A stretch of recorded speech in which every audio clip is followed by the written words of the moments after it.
Hello everyone, first all of you welcome to this my channel. आज का छोटा सा टॉपिक है एचसीएफ।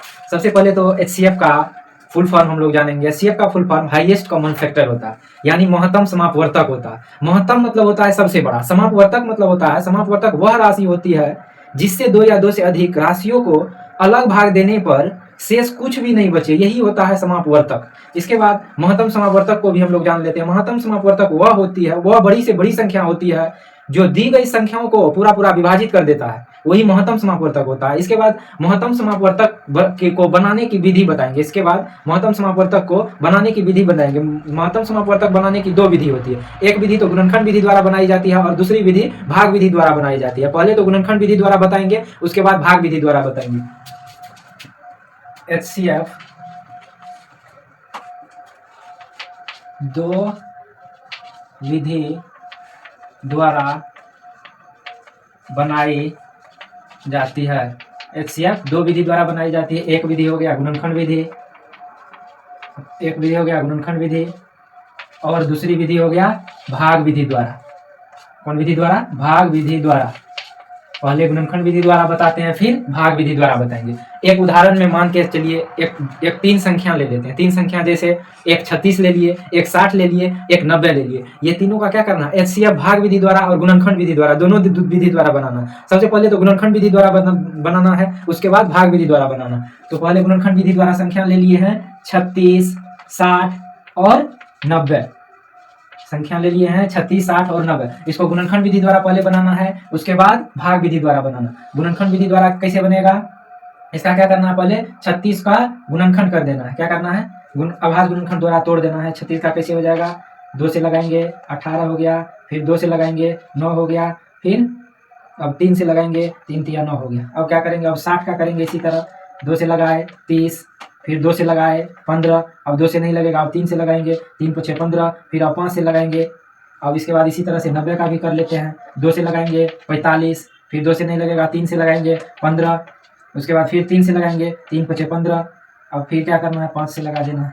अब सबका क्या करना है? अब 36 बराबर क्या हो गया? 2 × 2 × 3 × 3। 36 बराबर 2 × 2 × 2 सॉरी × 3 × 3। अब इसके बाद कितना है? 60। 60 बराबर, इसमें 2 को 2 है, एक 3 है, एक 5 है। 2 × 2 × 3 × 5। इसके बाद क्या है? इसके बाद 90 है। 90 का हो गया 2 × 3 × 3 × 5। 2 × 3 × 3 × 5। अब इसमें गुणनखंड विधि द्वारा एचसीएफ बनाने से पहले इसमें क्या देखना है? इसमें देखना है कॉमन करना है। इसमें कौन कौन संख्या कॉमन होती है? इसमें 2 इसमें भी है, 2 इसमें है, 2 इसमें है, तो 2 क्या हो गया? कॉमन हो गया। इसमें यही देखना है, जो कॉमन होगा उसी को लेना है, जो कॉमन नहीं होगा उसको नहीं लेना। इसमें 2 कॉमन हो गया, फिर देखेंगे, फिर 2 आया, इसमें 2 है, इसमें 2 है, इसमें 2 नहीं है, तो इसमें नहीं होगा। उसके बाद इसमें 3 आया हुआ, देखेंगे इसमें 3 है, इसमें भी 3 है, इसमें भी, तीनों में आ गया तो 3 को भी कॉमन ले लिए। अब देखेंगे इसमें 3 है, 5 इसी ठो में है, इसमें नहीं है, तो 5 को नहीं लेना। अब कॉमन वाला कौन कौन संख्या हो गया? एक 2 हो गया, एक 3 हो गया, तो 2 × 3 बराबर 6। इसका एचसीएफ कितना हो गया? 6। इसका एचसीएफ कितना हो गया? 36, 60 और 90 का एचसीएफ कितना हो गया? गुणनखंड विधि द्वारा 6। अब इसी को भाग विधि द्वारा बताएंगे। भाग विधि द्वारा भी 36, 60 और 90 का भाग विधि द्वारा। पहले क्या करेंगे? भाग विधि द्वारा बनाने के लिए क्या करेंगे? एक संख्या से दूसरी संख्या में भाग देना, उसको पूरा पूरा काट के फिर जितना उसका एचसीएफ होगा उस एचसीएफ से तीसरी संख्या में एचसीएफ देना। इसमें पहली संख्या कोई है, अब ये नहीं है पहली संख्या से दूसरी संख्या में ही देना, तीसरी में भी दे सकते हैं, एक से दूसरे में देना, जिसमें मन होगा उसमें दे सकते हैं। इसमें पहले हम ले लेते हैं 36 से दे देते हैं 60 में। 36 से कहा 36, ये हो गया 10 में से 4 6 गया 4, यहाँ 5 में से 3 गया 2 24, फिर इधर 36 लिखेंगे। 24 से कहा 24, 6 में से 4 गया 2 और यहाँ 1, फिर इधर 24 लिखेंगे। 12 दूनी 24। इसका एचसीएफ 12 हो गया। इसका एचसीएफ बराबर 12 हो गया। अब क्या करेंगे? 12 से तीसरी संख्या में देंगे। क्या करेंगे? अब जो इसका एचसीएफ हुआ, इसका एचसीएफ 12 हुआ, इससे इस संख्या से तीसरी संख्या में एचसीएफ देंगे। अब जो एचसीएफ होगा वो इसका आंसर होगा। क्या करेंगे? 12 से किस में देंगे? 90 में देंगे। 90 में भाग देंगे, कितना भाग में लगेगा? 12 सत्ते 84।